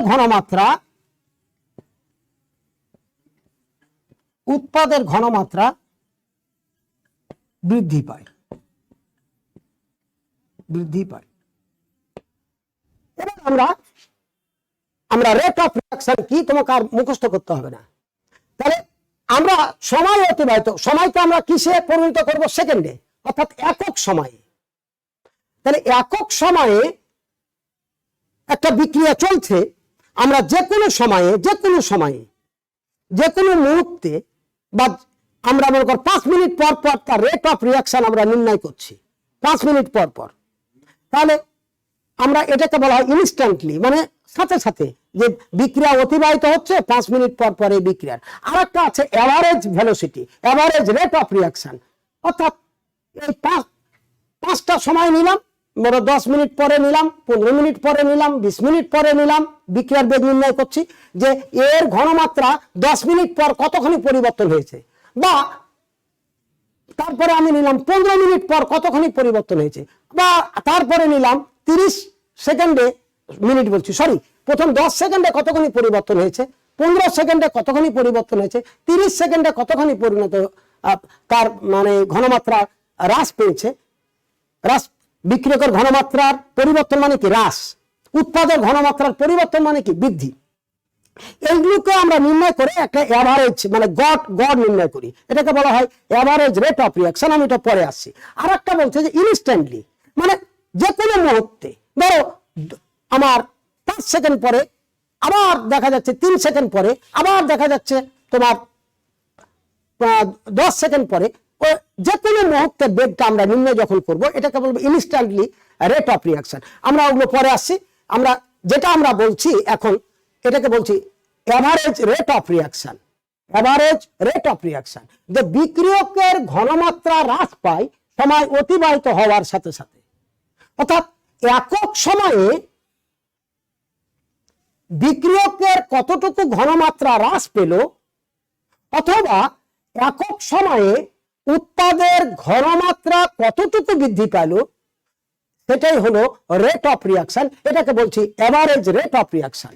তাহলে বিক্রিয়কের ঘনমাত্রার হ্রাসের পরিমাণ অথবা উৎপাদের ঘনমাত্রার বৃদ্ধির পরিমাণ কি সময়ে, একক সময়ে। তাহলে একক সময়ে বিক্রিয়কের ঘনমাত্রার হ্রাসের পরিমাণ অথবা একক সময়ে উৎপাদের ঘনমাত্রা বৃদ্ধির পরিমাণকে বলবো আমরা রেট অফ রিঅ্যাকশন, যেটাকে বারবার আমি বলছি এভারেজ রেট অফ রিঅ্যাকশন। এখন আমরা ম্যাথমেটিক্যালি আমরা এটাকে দেখাই যে, ধরো এই বিক্রিয়াটা শুরু হলো কাকে দিয়ে, এ হলো বিক্রিয়ক। বললাম টি ইকুয়াল টু, সময়টা টি ইকুয়াল টু T1, যে কোনো সময়, ধরো 5 সেকেন্ড পর বা 10 সেকেন্ড পর, টি ইকুয়াল টু T1। এই T1 সময়ে এর ঘনমাত্রা বিক্রিয়কের এটা এখন ভুলে যাও, এর ঘনমাত্রা মানে মোলার ঘনমাত্রা, তোমরা নাম শুনেছো মোলার ঘনমাত্রাকে থার্ড ব্র্যাকেট অথবা সি দ্বারা চিহ্নিত করা হয়। মোলারিটি নাম শুনেছো তোমরা, মোলার বা মোলারিটি, এর ঘনমাত্রা আমরা ধরলাম এটা 1, এই যে 1 সময়ে আমরা T1 সময় এটা। এবার বলো যত সময় অতিবাহিত হবে তত এর ঘনমাত্রা কমতে থাকবে, কেন এ কিসে পরিণত হচ্ছে বি। এবার ধরলাম T = হলো T2, এই T2 সময়ে এর ঘনমাত্রা A2। এবার সময়ের ব্যবধানে অর্থাৎ T2 - T1 এটাকে ধরলাম আমরা সময়ের ব্যবধান ΔT। এই সময়ে এর ঘনমাত্রার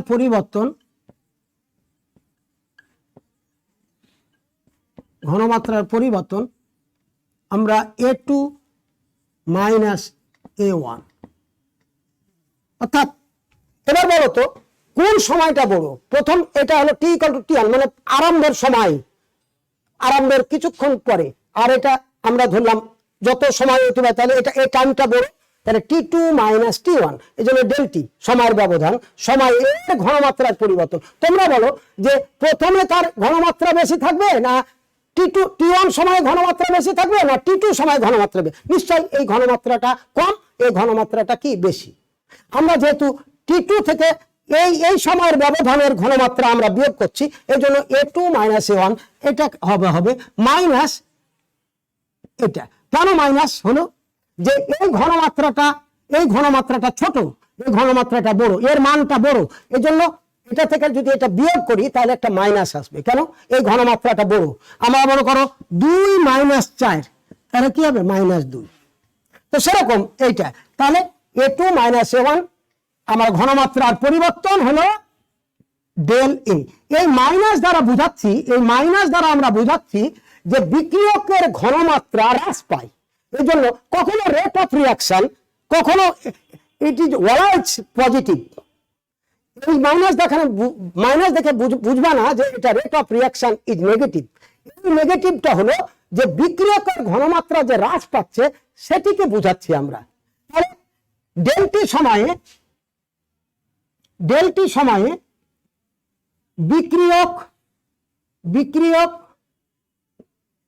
বিক্রিয়কের ঘনমাত্রার পরিবর্তন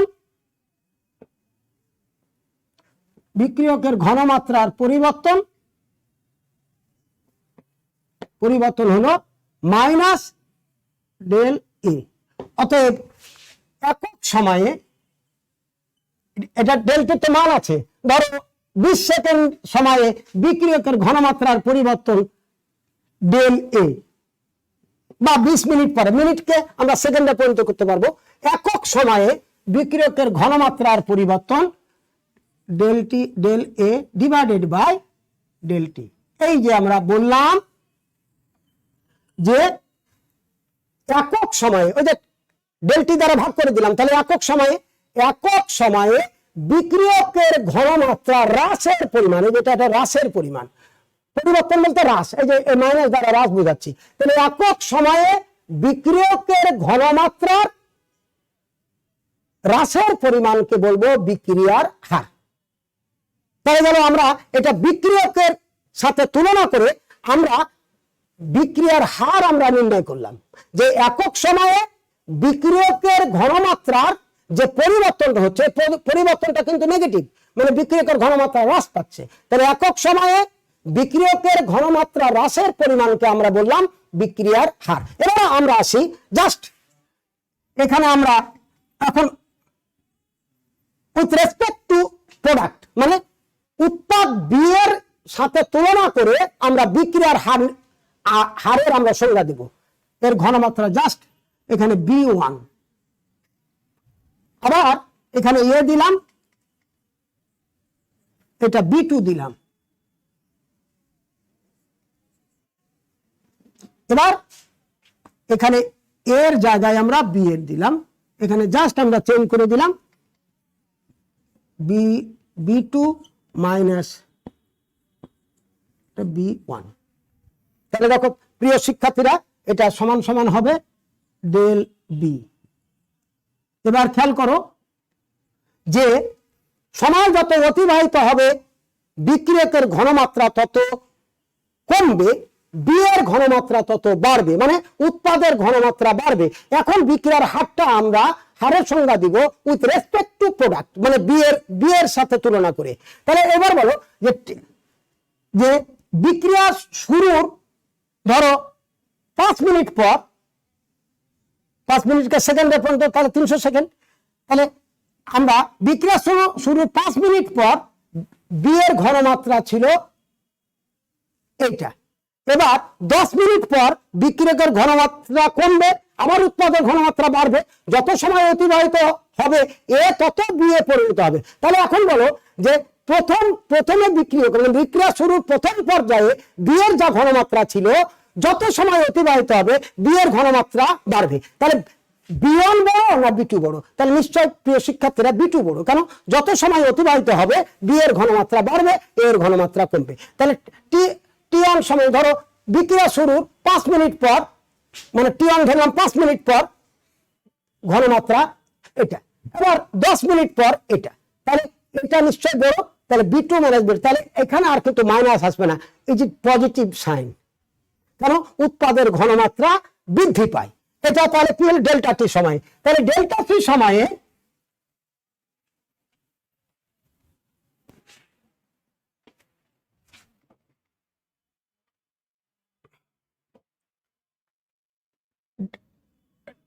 ডেল্টি সময়ে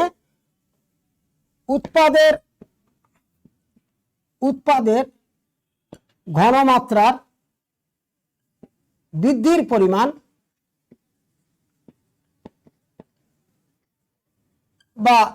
পরিমাণ বা আমরা বলবো পরিবর্তন, ঘনমাত্রার পরিবর্তন কত? Del B. অতএব একক সময়ে ধরো এটা মনে করো সময়ের পার্থক্য হলো 5 মিনিটে উৎপাদের পরিমাণ এটা, তাহলে অতএব 1 মিনিটে কত? তাহলে 5 দ্বারা ভাগ, তাহলে একক সময়ে হবে del B by del T. এই যে দেখো একক সময়ে ঘনমাত্রার পরিবর্তন মানে বৃদ্ধি প্লাস আছে, ঘনমাত্রার বৃদ্ধির পরিমাণ। তাহলে একক সময়ে উৎপাদের ঘনমাত্রা বৃদ্ধির পরিমাণকে বলবো বিক্রিয়ার হার। তাহলে আমরা শিখলাম কি, যে আমরা বিক্রিয়ার হারের সংজ্ঞা দিতে পারি with respect to reactant or with respect to product. যে বিক্রিয়কের ঘনমাত্রা রিঅ্যাকট্যান্টের ঘনমাত্রা কি পায়? হ্রাস পায়। তাহলে বলবো যে একক সময়ে বিক্রিয়কের কতটুকু ঘনমাত্রা হ্রাস পেল, অথবা একক সময়ে উৎপাদের কতটুকু ঘনমাত্রা বৃদ্ধি পেল, তার পরিমাণটাকে বলবো বিক্রিয়ার হার। And this is called average velocity, average rate of reaction. এখন এই টিটা এর এই যে ডেল টিটা খুবই যদি ছোট হয়, ক্ষুদ্রাতি ক্ষুদ্র ছোট, তখন আমরা তাহলে ডেল টি যদি খুব ক্ষুদ্রাতি ক্ষুদ্র ছোট হয়, তাহলে পরিবর্তনটা ক্ষুদ্রাতি ক্ষুদ্র পরিবর্তন হবে, মানে ডেল বি হবে না, আরো ক্ষুদ্র হবে। তখন আমরা এটাকে চিহ্নিত করি, ধরো এর এই ডেলটিকে এইটা আমরা খুব ক্ষুদ্র সময়ের ব্যবধান, খুব সময় ক্ষুদ্রাতি ক্ষুদ্র সময়, তখন আমরা এটাকে আমরা বলি যে ডিটি। আর বৃদ্ধির পরিমাণও তাহলে সময়ের খুব ক্ষুদ্র অংশ, সময়ের ব্যবধান খুবই অল্প, তাহলে পরিবর্তন খুবই অল্প হবে, তখন আমরা এটাকে বলবো ডিবি, আর একে বলবো ডিএ। এবার তোমরা বলো, তখন আমরা বলবো যে ইনস্ট্যান্টলি খুব ক্ষুদ্র সময়ের ব্যবধানে আমি বিক্রিয়ার বেগ নির্ধারণ করছি, তখন ক্ষুদ্র সময়ের ব্যবধানে হবে ডিএ বাই ডিটি। এই যে এটাকে বলবো যে আমরা ইনস্ট্যান্টলি মানে খুব ক্ষুদ্র সময়ের ব্যবধানে বিক্রিয়ার বেগ আমি নির্ণয় করছি এক্সপেরিমেন্টালি, পরীক্ষামূলক ভাবে, তখন বলবো ডেল টি না বলে ডেল টির পরিবর্তে আমরা ডিটি নিব, মানে খুব ক্ষুদ্রাতি ক্ষুদ্র ডিফারেন্সিয়েট, আর ঘনমাত্রা আমরা বলবো ডিএ দ্বারা। আর এটা কি তাহলে বলো, এটা কি? রেট অফ রিয়াকশন আর দ্বারা চিহ্নিত যদি করি, রেট অফ রিয়াকশন কি? ক্ষুদ্র সময়ে বিক্রিয়কের ঘনমাত্রা যে ক্ষুদ্র যে হ্রাস পাচ্ছে। আবার r equal to minus dB by DT, অর্থাৎ ক্ষুদ্র সময়ের ব্যবধানে বি এর উৎপাদের ঘনমাত্রা কি পাচ্ছে? ক্ষুদ্র বৃদ্ধি পাচ্ছে। তাহলে যখন বলবো যে ইনস্ট্যান্টলি মানে তাৎক্ষণিক বিক্রিয়ার বেগ কি, তখন আমরা এই ডি দ্বারা মানে ডিফারেন্সিয়েট যেটা আমরা করি যে ক্ষুদ্র সময়ের ব্যবধানে। তাহলে আমরা শিখলাম average velocity, rate of reaction, instantly rate of reaction আমরা শিখলাম। এবার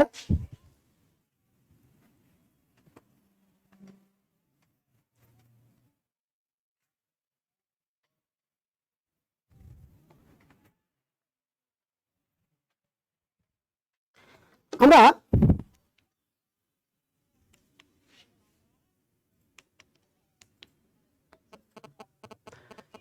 প্রিয় শিক্ষার্থীরা, আমরা দেখো রেট অফ রিয়াকশন আমরা বললাম বা স্পিড অফ রিয়াকশন। এবার আসি রেট ল অফ রিয়াকশন বা রেট ইকুয়েশন। আর একটা আছে রেট কনস্ট্যান্ট, নিশ্চয়ই তোমরা দেখছো। আর একটা আছে factors that affect the rate of reaction. আমরা প্রথমে আসি রেট অফ রিয়াকশন আমরা পড়লাম। এবার রেট ল অফ রিয়াকশন।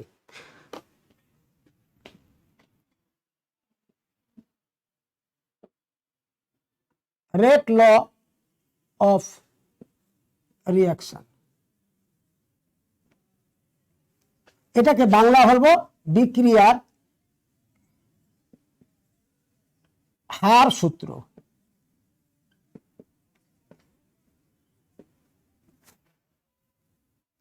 বিক্রিয়ার হার সূত্র। তো আমরা একটু আগে দেখলাম যে বিক্রিয়ার হার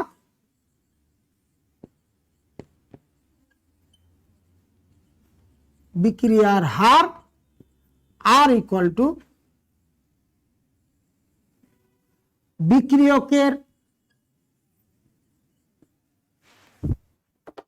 বিক্রিয়কের ঘনমাত্রা হ্রাসের পরিমাণ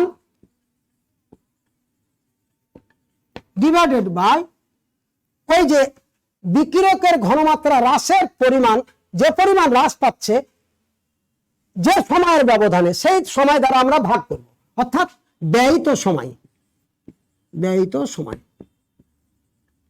অথবা উৎপাদের ঘনমাত্রা বৃদ্ধির পরিমাণ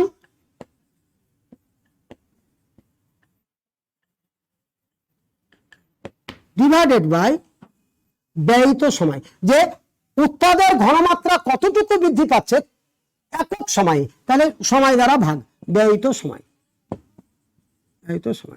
তাহলে বলতো বিক্রিয়ার হার এর এককটা কি হবে? আমরা ঘনমাত্রা হ্রাসের পরিমাণ না ঘনমাত্রা বৃদ্ধির পরিমাণ, মানে ঘনমাত্রা এককটা কি আমরা জানি যে মোল পার লিটার, মানে প্রতি লিটারে কত মোল আছে, তাহলে মোল পার লিটার ডিভাইডেড বাই যে দেখো বিক্রিয়কের ঘনমাত্রা হ্রাসের পরিমাণ আবার উৎপাদের ঘনমাত্রা বৃদ্ধির পরিমাণ, মানে ঘনমাত্রা হ্রাস অথবা বৃদ্ধি যেটা মানে ঘনমাত্রা একক কি মোল পার লিটার ডিভাইডেড বাই সময় কি সেকেন্ড। তাহলে বিক্রিয়ার হারের এককটা কি? পার সেকেন্ড, মোল পার লিটার পার সেকেন্ড। এবার দেখো আমরা যেটা বলছি রেট ল অফ রিয়াকশন, এটা আমরা কি বিক্রিয়ার হার সূত্রটা কি? বিক্রিয়ার হার সূত্রটা হলো যে আমরা এটাকে রিলেট করব, সম্পর্কযুক্ত করব যে বিক্রিয়ার হারের সাথে বিক্রিয়কের ঘনমাত্রার একটি সম্পর্ক। আবার বলি যে বিক্রিয়ার হারের সাথে বিক্রিয়কের ঘনমাত্রার সম্পর্ক। কেন? বিক্রিয়ক নাই, বিক্রিয়া নাই, তাহলে বিক্রিয়ার হার নাই। তাহলে নিশ্চয় বিক্রিয়ার হারটা নির্ভর করে রিঅ্যাক্ট্যান্টের ঘনমাত্রার উপর, কনসেন্ট্রেশনের উপর। তাহলে আমরা রেট লটা কি কার মধ্যে সম্পর্ক? যে বিক্রিয়ার হার, rate of reaction and the concentration of reactant, অর্থাৎ বিক্রিয়ার হারের সাথে বিক্রিয়কের ঘনমাত্রার সম্পর্ক সূচক যে সম্পর্ক সেটাই হলো রেট ল অফ রিয়াকশন। আবার বলি যে বিক্রিয়ার হার কার উপর নির্ভর করবে? বিক্রিয়কের ঘনমাত্রার উপর। তাহলে বিক্রিয়কের ঘনমাত্রার সাথে বিক্রিয়ার হারের যে সম্পর্ক, সেই সম্পর্কটাকে একটি ম্যাথমেটিক্যালি আমরা দেখাতে পারি, সেটাই হলো রেট ল অফ রিয়াকশন, বিক্রিয়ার হার সূত্র। তাহলে বিক্রিয়ার হার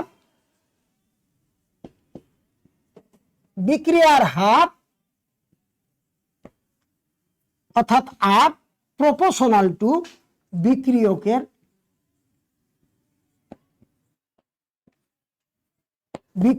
ঘনমাত্রা, অর্থাৎ বিক্রিয়ার হার বিক্রিয়কের ঘনমাত্রার সাথে কি সমানুপাতিক। অর্থাৎ বিক্রিয়কের ঘনমাত্রা যত বাড়বে বিক্রিয়ার হার তত বাড়বে, আবার ঘনমাত্রা যত কমবে বিক্রিয়ার হার তত কমবে।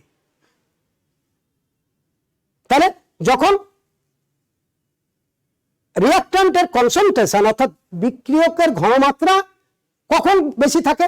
প্রাথমিক সময়ে বেশি থাকে, বলে তাড়াতাড়ি সে ভেঙে উৎপাদে পরিণত হয়, তাহলে ওখানে বিক্রিয়ার হারটা কি হবে? বেশি হবে। যত সময় অতিবাহিত হবে বিক্রিয়ার হার তত কমতে থাকবে, মানে বিক্রিয়কের ঘনমাত্রা কমতে থাকছে। তাহলে রেট অফ রিঅ্যাকশন অর্থাৎ বিক্রিয়ার হার প্রপোর্শনাল টু, আচ্ছা এটা আমরা আর না নিই, বিক্রিয়ার হার প্রপোর্শনাল টু কি? বিক্রিয়কের ঘনমাত্রা। অর্থাৎ বিক্রিয়ার হারকে আমরা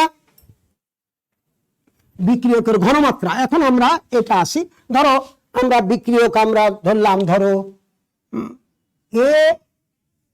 এ প্লাস বি, এগুলোকে বলা হয়, আমরা বলি যে স্টয়কিওমেট্রি, মানে তার সহগ, এটা তোমার হচ্ছে প্রোডাক্ট, মানে উৎপাদ হচ্ছে এই বিক্রিয়কে। এখন বিক্রিয়ার হারটা কি হবে? বিক্রিয়ার হার বিক্রিয়কের ঘনমাত্রার সমানুপাতিক। ঘনমাত্রা বিক্রিয়ক, এখানে বিক্রিয়ক হলো এ এবং বি, তাহলে প্রপোর্শনাল টু ঘনমাত্রা অফ এ ইন্টু ঘনমাত্রা অফ বি। এটা আমরা এখানে এক্স দিলাম, এখানে ওয়াই দিলাম। এক্স, এই যে এখানে সহগ আছে কি? এ আর বি, স্টয়কিওমেট্রি। এই এক্স এবং ওয়াই কখনো এই যে স্টয়কিওমেট্রি যে আমরা দেখছি, মানে সংখ্যানুপাতিক যে আমরা যে সহগ দেখছি, এই সহগটা কখনো থিওরিটিক্যালি মেজারমেন্ট হয় না, এটা প্র্যাকটিক্যালি এক্সপেরিমেন্টালি। এজন্য এক্স এবং ওয়াই, ধরো এখানে এ দিলাম, এখানে বি দিলাম, তাহলে কখনো এর সমান কখনো হবে না। এজন্য বিক্রিয়ার হারটা তত্ত্বীয়ভাবে এবং প্র্যাকটিক্যালি অর্থাৎ এক্সপেরিমেন্টালি কিন্তু সমান কখনো হয় না। এজন্য আমরা এক্স এবং ওয়াই দিলাম, এক্স এবং ওয়াই। এক্স ফ্র্যাকশনাল হতে পারে, আবার ফ্র্যাকশনাল নাও হতে পারে, আবার জিরো হতেও পারে। এগুলোকে বলবো আমরা অর্ডার অফ রিঅ্যাকশন, না বিক্রিয়ার ক্রম। এটা এই ক্রমটা কখনো এই সহগ দেখে তুমি নির্ণয় করতে পারবা না। ধরো 2a প্লাস, ধরো একটা ধরলাম 2a প্লাস, মনে করো প্রোডাক্ট, তুমি এখন বলবা যে বিক্রিয়ার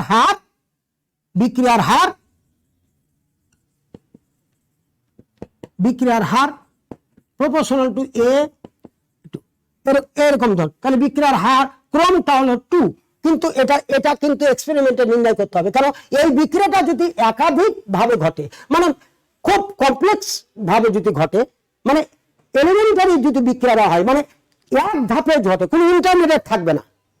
ধরো আমরা হাইড্রোজেন আর ক্লোরিনের বিক্রিয়া, কিন্তু বহু ভিতরে কিন্তু অনেক ইন্টারমিডিয়েট তৈরি হয়, মানে মধ্যবর্তী ধাপ থাকে। তাহলে এই সমস্ত জটিল বিক্রিয়ার ক্ষেত্রে এই স্টয়কিওমেট্রি কিন্তু প্রযোজ্য নয়, বিভিন্ন ধাপে এটা তার ক্রম নির্ণয় করা হয়।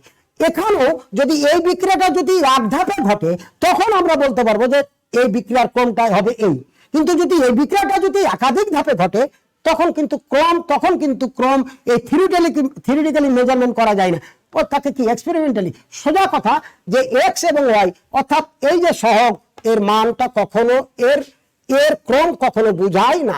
এক্স ওয়াই অ্যানাদার এর এর সাথে মিল কখনো হবে না। এক্সপেরিমেন্টালি আমরা নির্ণয় করলাম যে এক্স আর ওয়াই, ধরো এক্সপেরিমেন্টালি নির্ণয় করলাম, তাহলে এক্সটা, তাহলে এর তুলনায় যদি হয় তাহলে এই বিক্রিয়ার ক্রম হলো এক্স। আবার এখানে বি ধরলাম যে এই দুটারই ঘনমাত্রার পরিবর্তন দ্বারা বেগ নির্ধারিত হচ্ছে, তখন সামেশন অর্থাৎ এক্স আর ওয়াই হবে তার বিক্রিয়ার ক্রম।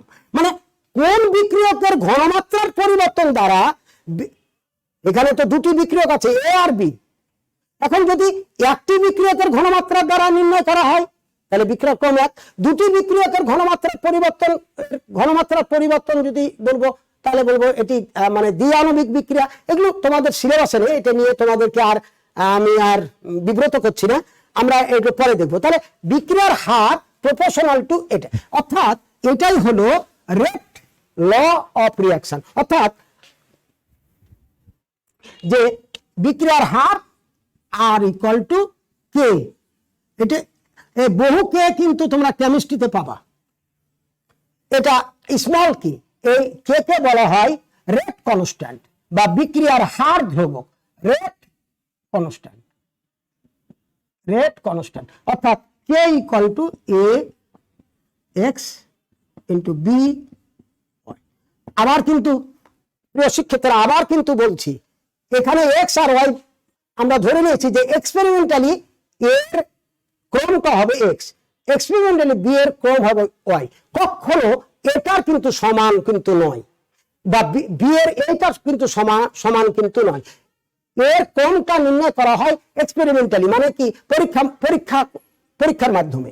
তাহলে এই যে তাহলে আমরা বিক্রিয়ার রেট ল অফ রিঅ্যাকশন, যে আমরা বললাম যে বিক্রিয়ার হার বিক্রিয়কের মোলার ঘনমাত্রার সাথে সমানুপাতিক। আমরা একটা বিক্রিয়া ধরলাম, দিয়ে আমরা বললাম বিক্রিয়ার হার বিক্রিয়ক কে এ এন্ড বি, তাহলে এ ইন্টু বি। এটা আমরা কি করলাম, এটাকে এই যে কফিসিয়েন্টকে আমরা এখানে কিন্তু পাওয়ার করব না, এখানে কিন্তু বি পাওয়ার করব না, কারণ কখনো এটা এক্সপেরিমেন্টালি কখনো এই সহগের সমান হয় না। এজন্য এক্সপেরিমেন্টালি মানে পরীক্ষামূলক ভাবে ধরলাম যে এটা ওয়াই এটা এক্স। তখন এর যদি এটা না থাকে এটা থাকে, তাহলে এর তুলনায় এর বিক্রিয়কের ক্রম হবে এক্স, বি যদি এ না যদি থাকে, বি যদি একাই থাকে, বি এর ঘনমাত্রার পরিবর্তন দ্বারা নির্ণয় করব, তাহলে বি এর ক্রম হবে ওয়াই। আবার বিক্রিয়া দুটারই ঘনমাত্রার পরিবর্তনের দ্বারা নির্ধারিত হবে, তখন ক্রম হবে এক্স প্লাস ওয়াই। এবার একটু প্রিয় শিক্ষার্থীরা, একটু আমরা ধরো এ plus 2c equal to 3d, এটা একটা বিক্রিয়া। তাহলে অতএব 0 ইকুয়াল, এদিকে নিয়ে চলে আসলাম, তাহলে 0 equal to minus A minus 2c plus 3d, এটা একটা বিক্রিয়া। এই বিক্রিয়ার আমি রেট ল কেমন করে আমরা লিখবো, এটা থিওরিটিক্যালি এটা, তাহলে এটাকে আমি শূন্য করে নিলাম, তাহলে মাইনাস এ মাইনাস 2c প্লাস 3d। এবার আমরা rate of reaction equal to হবে, আগে আমরা বলে নিয়েছিলাম যে কি শিখেছিলাম, যে বিক্রিয়ক যেগুলো হবে বিক্রিয়কের ঘনমাত্রা হ্রাস পায় আর উৎপাদের ঘনমাত্রা বৃদ্ধি পায়। তাহলে কি থাকবে, যে মনে করো এ, ধরো এরকম আমরা করেছিলাম del A by D A by DT, অর্থাৎ সময় দিয়ে আমরা ভাগ করেছিলাম একক সময়ে। তাহলে বলো তো, তাহলে এটা এখানে কি বিক্রিয়ক কি না, এ বিক্রিয়কের ঘনমাত্রা হ্রাস পাচ্ছে মাইনাস, তাহলে minus D A by DT, D A by DT, মাইনাসটা করতে কেন, এখানে বিক্রিয়কের ঘনমাত্রা হ্রাস পাচ্ছে। এবার তাহলে যদি এই বিক্রিয়ার হারটা শুধু এর দ্বারা নির্ণয় করি, তাহলে বিক্রিয়ার হার হবে minus D A by DT. তাহলে আমরা সময় দ্বারা ভাগ করছি, ঘনমাত্রার পরিবর্তনকে ক্ষুদ্র সময়ের ব্যবধান দ্বারা আমরা ভাগ করছি, অথবা এই বিক্রিয়ার হার হবে এর সমান, তাহলে কি হবে ডিসি বাই ডিটি, আর এই সবটা হয়ে যাবে তোমার দ্বারা ভাগ। এবার বলো, অথবা এটা দ্বারা নির্ণয় করছি। এটা কি কি ছিল? উৎপাদ। তাহলে ঘনমাত্রা বৃদ্ধি, এই জন্য প্লাস আছে। তাহলে দেখো এখন প্লাস দেওয়া দরকার নাই, তাহলে ডি ডি বাই ডিটি, আর সবটা হবে তার ভাগ। তাহলে যে কোনো বিক্রিয়ার, ধরো তোমাকে আমি ধরো এ plus Bibi plus M A, তাহলে এই বিক্রিয়ার তুমি হার, আমরা কিভাবে হারের রেট লটা কি হবে? তাহলে এটাকে যদি আমরা এখন করি, তাহলে 0 equal to minus A minus Bibi plus M A. তাহলে এখন তুমি রেট অফ রিয়াকশন, মানে রেট অফ রিয়াকশনটা কি হবে? বিক্রিয়ার হারটা কি হবে? তাহলে এখানে বিক্রিয়ককে এ, তাহলে তার ক্ষুদ্র পরিবর্তন ক্ষুদ্র সময়ের ব্যবধানে ডিটি সময়ে, আর এটা কি হয়ে যাবে? সহগ আছে, ভাগ হয়ে যাবে। এই মাইনাসটা থেকে যাবে। মাইনাসটা কোন মাইনাস? যে বিক্রিয়কের ঘনমাত্রা হ্রাস পাচ্ছে। বিক্রিয়কের ঘনমাত্রা হ্রাস পাচ্ছে, ডিএ বাই ডিটি। তাহলে এখন এটার দ্বারা হলো, এবার বিক্রিয়ার হারটা এর উপরে নির্ধারণ যদি করে, তাহলে কি হবে? ইকুয়াল টু, বলো এবার ডিবি বাই ডিটি মাইনাস, কিন্তু কেন? এটা বিক্রিয়কের ঘনমাত্রা হ্রাস, তাহলে এই বিটা কি হয়ে যাবে? তখন ভাগ হয়ে যাবে। এবার এটা না হয় এটা হতে পারে, আমরা বলেছিলাম যে একক সময়ের বিক্রিয়কের ঘনমাত্রা হ্রাসের পরিমাণ, যে কোনো একটি বিক্রিয়ক, এখানে বিক্রিয়ক কিন্তু দুটো আছে, যে কোনো একটার দ্বারা বিক্রিয়ক আমরা বিক্রিয়ার হার নির্ধারণ করব। তাহলে একক সময়ে যে কোনো একটি বিক্রিয়কের ঘনমাত্রা হ্রাসের পরিমাণ, এখানে দুটো বিক্রিয়ক আছে, তাহলে একক সময়ে যে কোনো একটি বিক্রিয়কের ঘনমাত্রা হ্রাসের পরিমাণ, আইদার এটা অর এটা। এবার এটা হলো উৎপাদ, অথবা ডি এম, আচ্ছা এম এম নিলাম, তাহলে DM by DT divided by কি হবে? এই যে এমটা তার সহগ আছে, ভাগ হয়ে যাবে। তাহলে নিশ্চয়ই রেট ল অফ রিয়াকশন, প্রিয় শিক্ষার্থীরা নিশ্চয়ই তোমরা বুঝে ফেলেছো যে যখন বিক্রিয়ক আসবে তখন নেগেটিভ হবে, আর সহগটা তখন ভাগ হয়ে যাবে। আমরা লাস্ট আমার যে আজকের এটা, সেটা হলো একটু আগে আমরা দেখলাম রেট কনস্ট্যান্ট, অর্থাৎ reaction rate constant of reaction, বা রিয়াকশন রেট কনস্ট্যান্ট, যেটাই বলো যে বিক্রিয়ার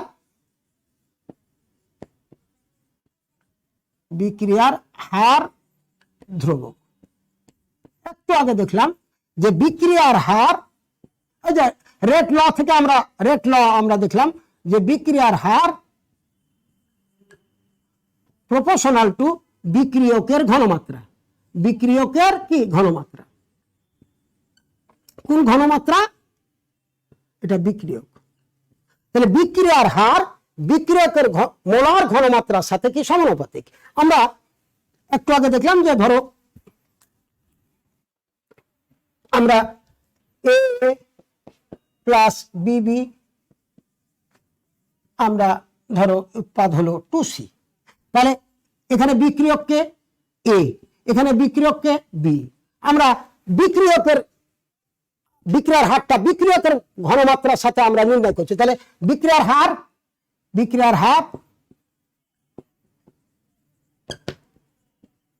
হার r equal to r proportional to a. এটা নিশ্চয় এক্সপেরিমেন্টালি আমরা ধরলাম এক্স ইন্টু বি। অনেক বই তোমার এটা তুলে ধরা হয়েছে, নট এটা, কিন্তু যখনই উপরে দিব এটাকে বলা হয় পাওয়ার ল। কোন লেখক এটাকে পাওয়ার ল হিসাবে আমরা এটাকে ট্রিট করি। এবারে হুবহু এটাকে তুলে ধরা হয়েছে। তোমাদের ইন্টারমিডিয়েট তুলে ধরলে কোনো অসুবিধা নেই, কিন্তু এটা কখনো এর সমান হবে না। এই কোএফিসিয়েন্ট, অর্থাৎ এই যে আমরা স্টয়কিওমেট্রি যে আমরা বলি, এর সমান সংখ্যানুপাতিক যে সংখ্যাটা তার সমান কিন্তু হবে না। এই জন্য ওয়াই দিয়ে আমরা করছি। এবার অর্থাৎ আর এটাকে যদি উঠিয়ে দিই তাহলে কি পাবো? কে, ধরো এক্স ইন্টু হলো বি। এবার দেখো এই কে বললাম রেট কনস্ট্যান্ট, তাহলে রেট কনস্ট্যান্ট একটি সমানুপাতিক একটি ধ্রুবক, তাই না? একটি সমানুপাতিক ধ্রুবক। তাহলে রেট কনস্ট্যান্টের আমরা সংজ্ঞা কি দিব? এখান থেকে তুমি দেখো, তোমাকে মুখস্থ করতে হবে না, যে দেখো তো এখানে কে বিক্রিয়ক এ আর বি। যদি এ আর বি উভয়েরই ঘনমাত্রা যদি 1m হয়, মানে 1 মোলার হয়, মোলার ঘনমাত্রা যদি 1m হয়, তাহলে এটা 1, এটা 1, তাহলে কি থাকবে? R equal to k. R equal to k, আরটা কি? বিক্রিয়ার হার। তাহলে বিক্রিয়ার হারটা বেগ ধ্রুবকের সমান হয়ে গেল। কি শর্তে? যখন বিক্রিয়কের ঘনমাত্রা, প্রত্যেকটি বিক্রিয়কের ঘনমাত্রা যদি 1m হয়, মানে unity, when the concentration of one reactants আর ইউনিটি, মানে কি একক হয়ে যাবে। তাহলে যখন সকল বিক্রিয়কের ঘনমাত্রা যখন 1m হয়, মানে 1 মোলার হয়, তখন বিক্রিয়ার যে হার পাওয়া যায় তখন সেটাই হলো বিক্রিয়ার হার ধ্রুবক এর সমান। তাহলে বিক্রিয়ার হার ধ্রুবকের সংজ্ঞা কি দিব? যে আমরা জানি যে বিক্রিয়ার হার বিক্রিয়কের মোলার ঘনমাত্রার সাথে সমানুপাতিক। এখানে এখানে পাওয়ার যদি করে দিই কোনো অসুবিধা নেই, কিন্তু মনে রাখতে হবে পাওয়ার না দিয়ে অন্য সংখ্যা দিয়ে আমরা এটাকে দেখাবো। কেন অন্য সংখ্যা দিয়ে দেখাবো? কখনো এক্সপেরিমেন্টালি যে এই যে এর যে পাওয়ারটা হবে, এর পাওয়ারটাকে বলবো অর্ডার, মানে ক্রম। এই ক্রমটা কখনো এই কোএফিসিয়েন্টের সাথে, অর্থাৎ স্টয়কিওমেট্রি এর সংখ্যার সাথে কখনো সমান হয় না। এজন্য আমরা এটা দেখালাম। এখন কিভাবে? যখন প্রত্যেকটা বিক্রিয়কের ঘনমাত্রা যখন 1m হয়, তাহলে তো এগুলো 1 হয়ে গেল। তখন থাকলো কি? আর ইকুয়াল টু কি। কেটাকে কি বললাম? বেগ ধ্রুবক। বেগ ধ্রুবকের এখন সংজ্ঞা কি দিব? যে নির্দিষ্ট তাপমাত্রায়, তাপমাত্রা কিন্তু তোমাকে বলতে হবে, কেন? তাপমাত্রা যদি তুমি বাড়াও বিক্রিয়ার হার বাড়ে, বিক্রিয়ার হার যদি বাড়ে কে এর মানও বাড়বে। এজন্য কে এর যখন সংজ্ঞা দিব, রেট কনস্ট্যান্টে যখন সংজ্ঞা দেব, তাপমাত্রাকে কনস্ট্যান্ট রাখবো। তাহলে নির্দিষ্ট তাপমাত্রায় যদি কোনো বিক্রিয়ায় প্রত্যেকটি বিক্রিয়কের ঘনমাত্রা যদি 1m হয়, তখন সেই ক্ষেত্রে বিক্রিয়ার যে হার পাওয়া যায় সেটাই হলো বেগ ধ্রুবকের সমান। রিপিটেড, যে নির্দিষ্ট তাপমাত্রায় কোনো বিক্রিয়ায় প্রত্যেকটি বিক্রিয়কের ঘনমাত্রা যদি 1m হয়, তখন সেই ক্ষেত্রে যে বিক্রিয়ার হার পাওয়া যায় সেটাই হলো বিক্রিয়ার হার ধ্রুবকের সমান। প্রিয় শিক্ষার্থীরা, আমরা আজকে এ পর্যন্ত শেষ করলাম। আগামী দিন আমার ক্লাস নিশ্চয়ই একটি নোটিশের মাধ্যমে জানবা। আমরা এই চ্যাপ্টারের খুব গুরুত্বপূর্ণ আলোচনাগুলো করছি। আমরা নেক্সট ডে আমরা আরো একটি গুরুত্বপূর্ণ টপিকে আমরা যাব। হয়তো রসায়ন ক্লাস নেই, কিন্তু আমি নিব। তোমরা ভালো থেকো, সুস্থ থেকো। সকলের জন্য শুভকামনা।